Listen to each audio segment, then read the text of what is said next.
So guys, today I am breaking down the trailer number 3 for Batman vs Superman. I am in my Batcave, as you can see, in the environment that I'm in, and thought let's take a look at the brand new trailer that dropped in the Jimmy Fallon show last night. So just kind of scene by scene, just a few kind of bits that I noticed anyway.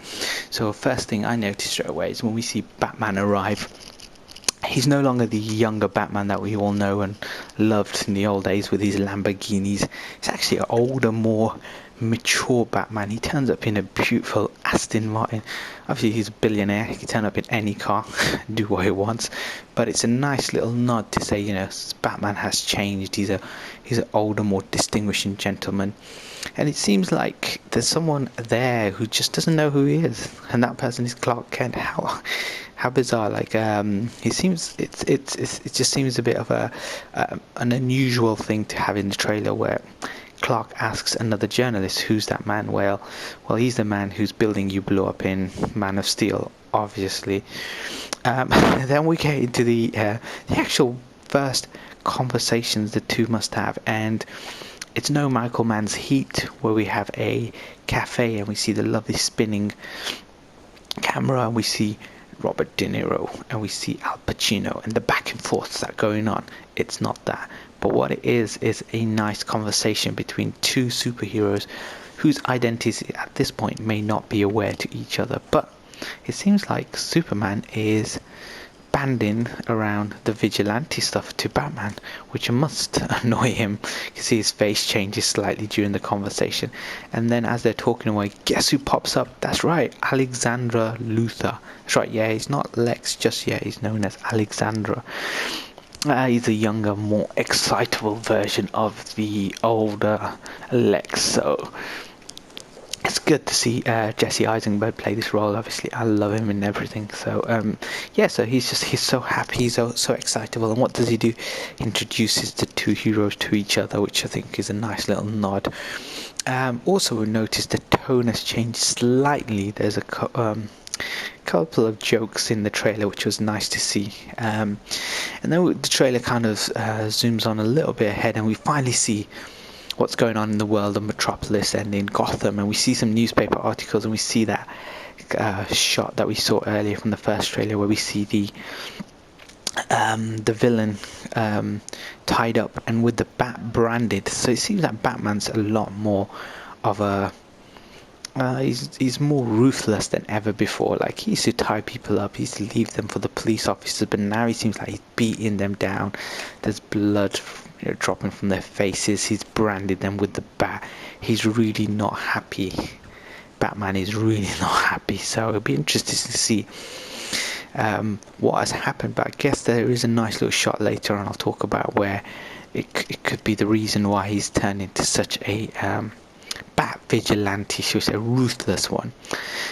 We still get the rocket scene again where Superman catches the rocket, and there's a nice little throwback to Zack's previous film. If you read the rocket number, it's 003. Could be a nice reference to that film that he directed, 300. So I was looking through the trailer to see if I could see anywhere in the trailer where it says Dawn of the Dead. That'd be a nice little throwback to Dawn of the Dead as well, which is his best film. And then we get that lovely shot of the Robin suit. Yes, the one where he's been mocked by Joker, and the bullet hole's still on there, and the big writing to say from Joker. So that's a lovely little shot there. It's still centerpiece of the trailer, so it's got to be something important for Batman.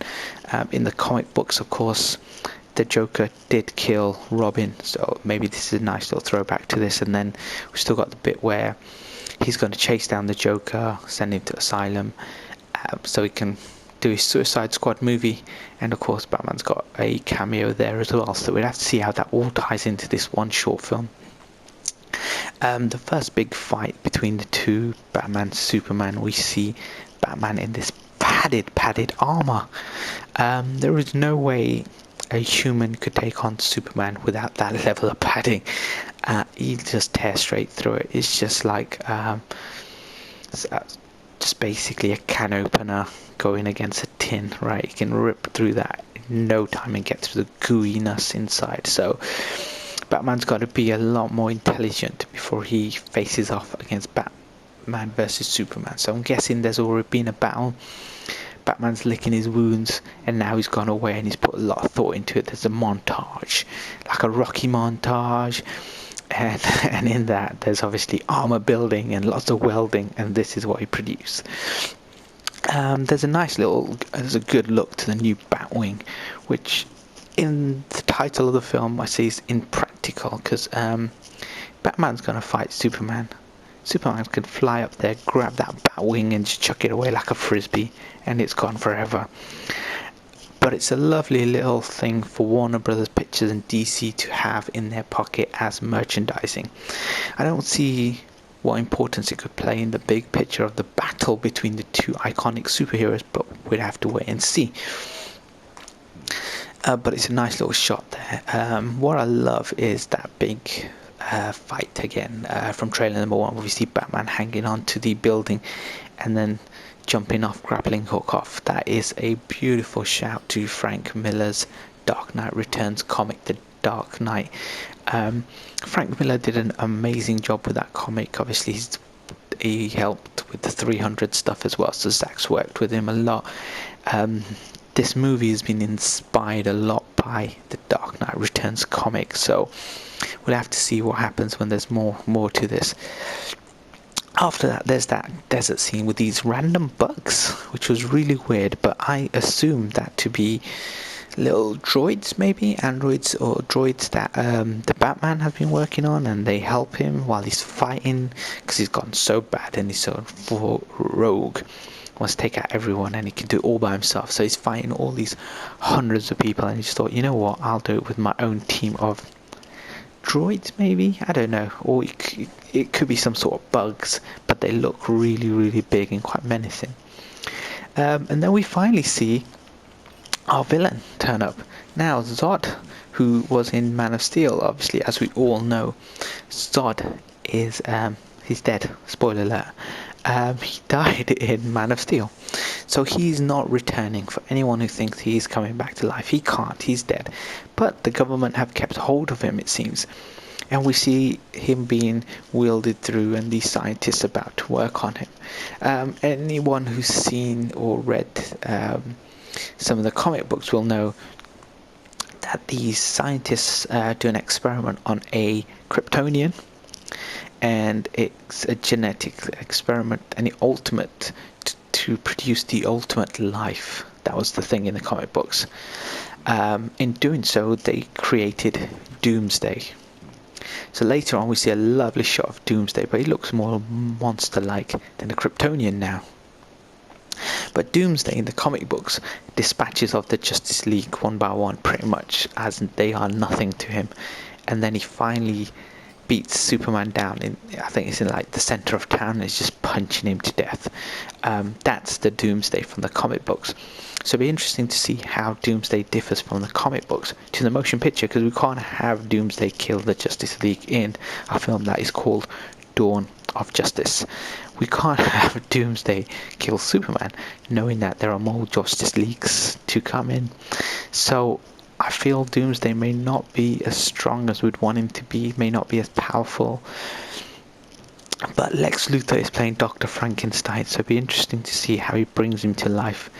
And in between those two scenes, there's a scene where Lex is just having a chat. He's doing his monologue bit, explaining what's going on. And guess who's in the background? Superman. You're telling your stuff to Superman. Don't. So yeah, it'll be interesting to see how that all comes about, where Superman is just stood behind him, hasn't already grabbed him and, by the neck and said, "What are you doing, dude? What have you just done?" Because Doomsday, at this point, Clark Kent doesn't know of Doomsday, but obviously we comic book fans and audiences are aware of Doomsday's power. So yeah, be interesting to see how that all comes in. And right at the end, we get the nice little nod to Wonder Woman finally arrives on screen.